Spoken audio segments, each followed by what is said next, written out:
Welcome to today's Global News Update. CBC to lose Hockey Night in Canada under new NHL broadcasting agreement. Carney announces new sanctions on Russia after meeting with Zelensky. Washington says Iran has signed agreement to end conflict. Toronto police prepare announcement on arrests linked to consulate shooting. Edmonton man accused of profiting from massive contraband cigarette operation. Canada explores purchase of advanced military training aircraft from Italy. Trump pledges to pursue Ukraine peace efforts after Zelensky meeting. Russian artist opposed to Putin killed in Poland. Insurance uncertainty adds stress for flood-affected Manitoba residents. A new broadcasting agreement between Rogers and the National Hockey League will result in Hockey Night in Canada no longer being carried by CBC. The program has been a staple of Canadian television for decades and is widely considered one of the country's most recognizable sports broadcasts. Media analysts say the move reflects changing business models in sports broadcasting and media rights negotiations. Fans are reacting with a mix of disappointment, nostalgia, and curiosity about the future viewing experience. Canada has announced a new round of sanctions against Russia following meetings between Prime Minister Mark Carney and Ukrainian President Volodymyr Zelensky at the G7 summit. Officials say the measures are designed to support Ukraine and reinforce international efforts to respond to Russia's actions. The sanctions target individuals, organizations, and sectors linked to the conflict. Canadian officials continue coordinating closely with allies on diplomatic and economic responses. According to U.S. officials, Iran has signed an agreement intended to bring an end to recent hostilities in the region. Attention is now focused on whether the arrangement will hold and whether maritime traffic through the Strait of Hormuz can continue without disruption. The waterway remains one of the world's most important energy transportation routes.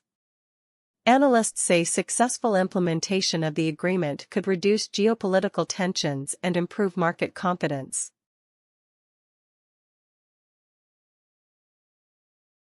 Authorities are preparing to announce arrests tied to a shooting investigation involving the United States consulate in Toronto. Police have spent months gathering evidence and coordinating with local, national, and international partners. Officials are expected to provide information regarding suspects, charges, and the broader investigation. The case has attracted significant attention due to the diplomatic nature of the location involved.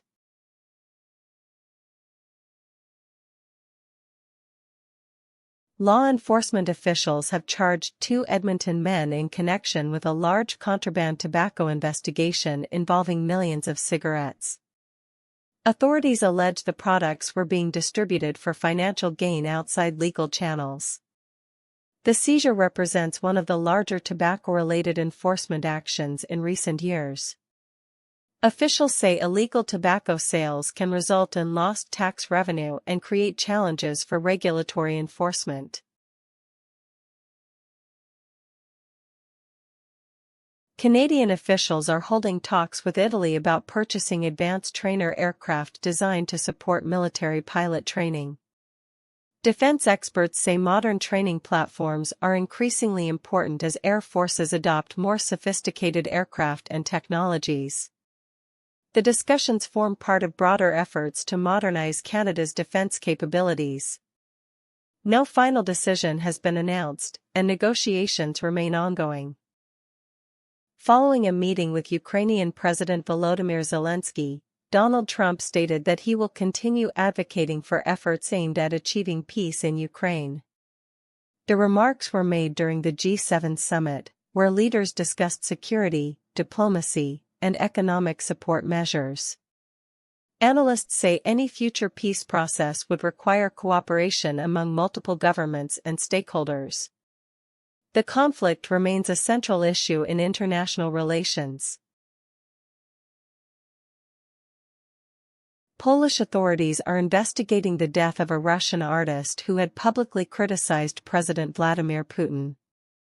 The killing has drawn attention from political observers, human rights advocates, and members of the artistic community. Investigators are examining potential motives and whether the incident may have broader political implications. Officials have not yet released all details as the inquiry remains active. Flood victims across Manitoba are reporting uncertainty about what losses will be covered by insurance policies following recent severe weather events. Homeowners and businesses say they are struggling to navigate complex claims processes while dealing with property damage and recovery costs. Insurance experts encourage residents to document losses and seek clarification from providers. The situation has highlighted broader concerns about disaster preparedness and climate-related financial risks.